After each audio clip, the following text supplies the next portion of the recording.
ต้นหอกเขาสลากต้นหอกเขาสลาก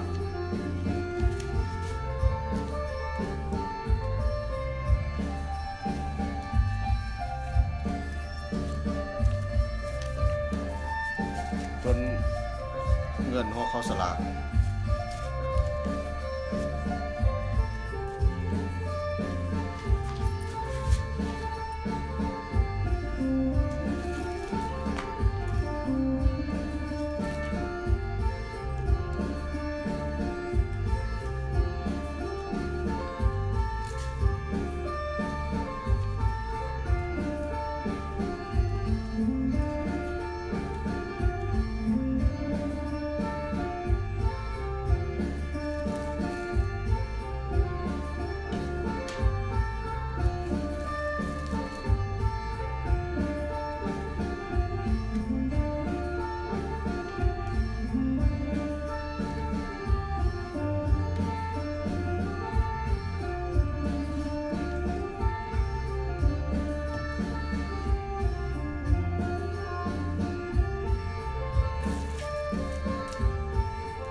ต้นหอกเขาสลากต้นเงินหอกเขาสลาก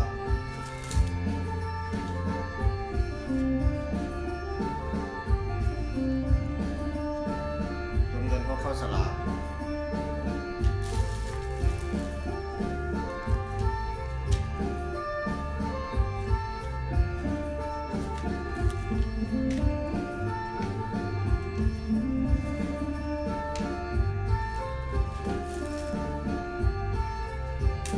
กันเด้อ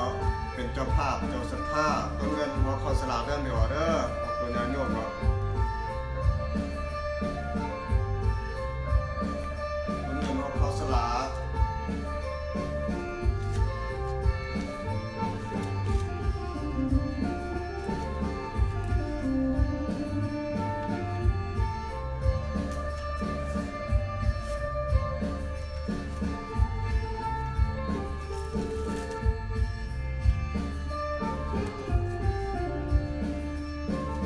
ต้นเงินของเขาสลาก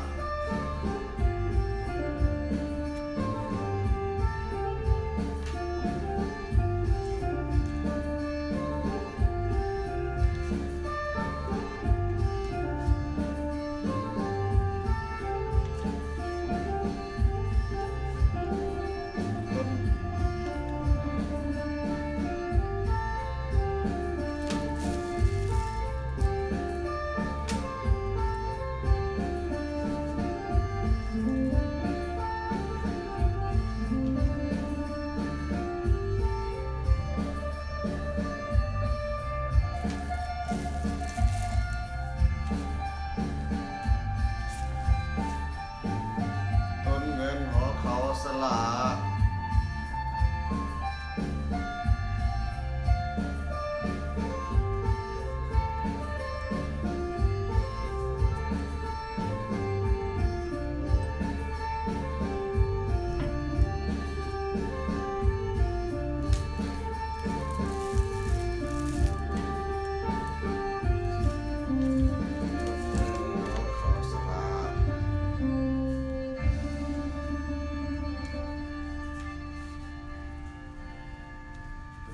สลากเด้อ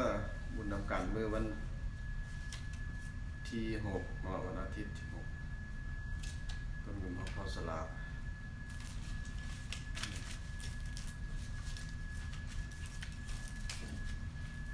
ต้นเงินของเขาสลาก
เงินของเขาสลาก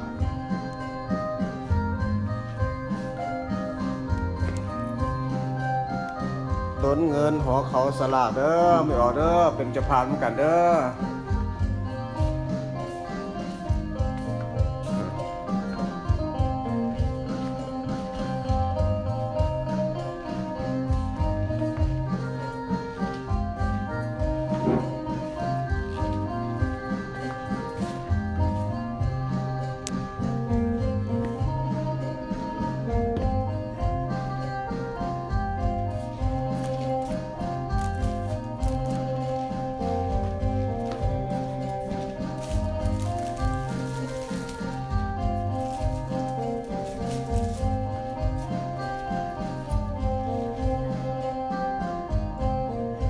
เฮ็ดต้นเงินเตรียมงานบุญของเขาสลากจึงขอเชิญออกตุนญาโยมมาบุญนำกันเด้อวันอาทิตย์เนาะ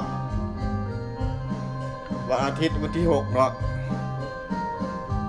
เตรียมเอาบุญเอากุศลนำกันเนาะบุญของเขาสลากเนาะจึงขอเชิญพ่อแม่พี่น้องออกตุนญาโยมทุกคนร่วมบุญร่วมกุศลนำกัน ในวันอาทิตย์วันที่6เนาะรวมเป็นเจ้าภาพเจ้าศรัทธาต้นเงินหอเขาสลากในมือวันอาทิตย์เนาะวันที่6เดือน10เนาะเป็นงานบุญหอเขาสลากเนาะขอเชิญพ่อแม่พี่น้องออกตนญาโยมทุกคนหัวมุนหัวกุศลนำกันเด้อเนาะลงมา